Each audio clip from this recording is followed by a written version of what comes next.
আমরা একটা বিষয় বারবার শুনি এবং জানি, সেটা হচ্ছে এই সমাজ পুরুষ শাসিত সমাজ। শোনা যায় যে পুরুষ শাসিত সমাজে মেয়েরা খুবই নিষ্পেষিত। কথাটি মিথ্যা নয়। অসংখ্য অজস্র মেয়ে নির্যাতিত, নিষ্পেষিত, খুব খারাপ অবস্থার মধ্য দিয়ে যাচ্ছেন, এটা সত্য। কিন্তু অনেক ঘরে, অনেক শিক্ষিত পরিবারে অনেক পুরুষরা দুর্দান্তভাবে নির্যাতিত, যে কথাটা পুরুষেরা মুখ ফুটে বলেন না। যদি কারোর সাথে একান্তে আলাপ করেন তখন হয়তো সেই নির্যাতনের চিত্র বেরিয়ে আসে, এবং সেই নির্যাতন মূলত বেশিরভাগ ক্ষেত্রেই মানসিক নির্যাতন, অবহেলাজনিত নির্যাতন, আচরণগত নির্যাতন, ভর্ৎসনাগত নির্যাতন, অসম্মানজনিত নির্যাতন। যা হোক, মূলত যেহেতু পুরুষ শাসিত সমাজের কথা আমরা বলি, পুরুষদের আয়েই চলে মূলত সংসার। কিন্তু কখনো কখনো নারীদের আয়েও অল্প সংখ্যক সংসার হলেও চলে, সেখানে নারীদের প্রাধান্য থাকে। কিন্তু যদি এমন হয় যে দুজনে আয় করছেন কিন্তু স্ত্রীর বেতন স্বামীর চেয়ে অনেক বেশি, তখন মূলত কি হয়? মেয়েরা মূলত গোছানো, অনেকটা ডিসিপ্লিনড, নরম।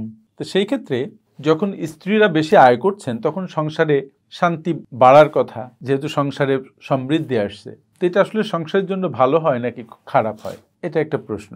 দেখা যায় স্ত্রীদের বেতন যখন স্বামীদের বেতনের চেয়ে অনেক বেশি হয় তখন অনেক ধরনের ইস্যু তৈরি হয়। কিছু কিছু স্ত্রী অনেক বেশি নিবর্তনমূলক, নিয়ন্ত্রণমূলক হয়ে ওঠেন, এবং স্বামী নিজেকে অনিরাপদ বোধ করেন, ক্ষুব্ধ বোধ করেন, এবং তিনি যে পরিবারের প্রধান সেই ভূমিকা নিয়ে প্রশ্ন তুলতে থাকেন। কিন্তু কিভাবে এমন অবস্থায় আপনার বাড়িতে প্রশান্তি বজায় রাখা যায়, অশান্তি থেকে দূরে থাকা যায়, এবং একটা সাংঘর্ষিক পরিস্থিতি তৈরি না হয় সেজন্য ব্যবস্থা করা যায়? আমি পার্সোনাল ফাইন্যান্স কনসালটেন্ট হিসাবে অনেক মহিলা এবং পুরুষের সাথে কনসালটেশনে বসেছি এবং এই ধরনের বিভিন্ন ইস্যু নিয়ে প্রশ্ন উঠতে দেখেছি। যে ফ্যামিলিতে মূলত স্ত্রী বেশি আয় করেন স্বামীর তুলনায়, সেখানে স্বামীদের কি করা দরকার এবং স্ত্রীদের কি করা দরকার, সেই ব্যাপারে আমি কয়েকটা টিপসের কথা শেয়ার করতে চাই। প্রথম টিপসটা হচ্ছে স্ত্রীদের জন্য।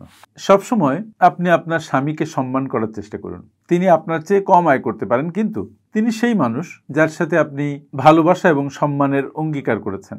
দেখতে হবে যে বড় বেতন পাওয়া যেন ক্ষমতার লড়াই তৈরি না করে, দুজন যেন ক্ষমতার লড়াইয়ে অবতীর্ণ না হন। তারপরে আপনি আপনার সাফল্যে আপনি আপনার স্বামীকেও অংশীদার বানান। সাফল্যটি দুজন একসাথে উদযাপন করুন। আপনি আপনার স্বামীর প্রশংসা করুন এবং যেখানে তার কৃতিত্ব আছে সেই কৃতিত্বটাকে স্বীকার করুন, এবং তাকে আপনি অনুধাবন করতে দিন, অনুভব করতে দিন যে আপনার যে সাফল্য সেই সাফল্যের তিনিও সমান অংশীদার।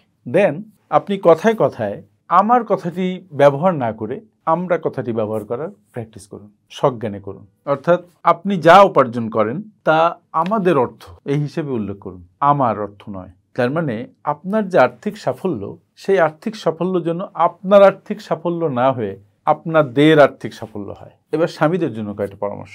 আপনি আপনার ইগোটাকে দমিয়ে আনুন, অহংকার ছেড়ে দিন। আসলে তার বেশি উপার্জন আপনাকে কখনো কোনোভাবে কম গুরুত্বপূর্ণ কিন্তু করে তোলে না। তাই আপনার স্ত্রীর আয় বেড়েছে বলে আপনি হীনমন্যতায় ভুগবেন না, এবং হীনমন্যতায় ভুগলে অসংলগ্ন আচরণ করা হয়ে যায়, এদিকে খেয়াল রাখবেন। আর যেহেতু আপনার স্ত্রী আপনার চাইতে ভালো ইনকাম করছে, তার সেটাকে অ্যাকনলেজ করুন এবং তাকে তার কাজে উৎসাহ দিন। এবং মজার ব্যাপার হচ্ছে যে আপনি একটা কাজ করুন না, আপনি তার সাফল্যে আপনি যে নিজে গর্বিত এইটা তার সামনে প্রকাশ করুন। ঈর্ষান্বিত হয়েন না, নিরাপত্তাহীনতায় ভুগবেন না। যখনই আপনি নিরাপত্তাহীনতায় ভুগবেন তখনই আপনি অসংলগ্ন আচরণ করবেন, এক ধরনের ইনফেরিয়রিটি কমপ্লেক্স আপনার মধ্যে ভিড় করতে থাকবে। আসলে মনে রাখা দরকার যে এটা কিন্তু একজনের ইনকাম বেশি আরেকজনের ইনকাম কম, বিষয়টি এমন নয়। এটা দুজনের সংসার, দুজনের সব কাজ ভাগ করে নিয়ে একসাথে ভালো থাকার বিষয়, একসাথে সুখে থাকার বিষয়। দুজন বিষয়টা যত দ্রুত বুঝে আত্মস্থ করতে পারবেন, আন্ডারস্ট্যান্ডিং লেভেল ভালো হবে, রিয়েলাইজ করতে পারবেন, ততই সংসারে অশান্তি কমে যাবে, স্থিতি অবস্থা আসবে এবং সবাইকে নিয়ে দুজন ভালো থাকবেন। থ্যাংক ইউ ভেরি মাচ আমার সাথে এতক্ষণ থাকার জন্য।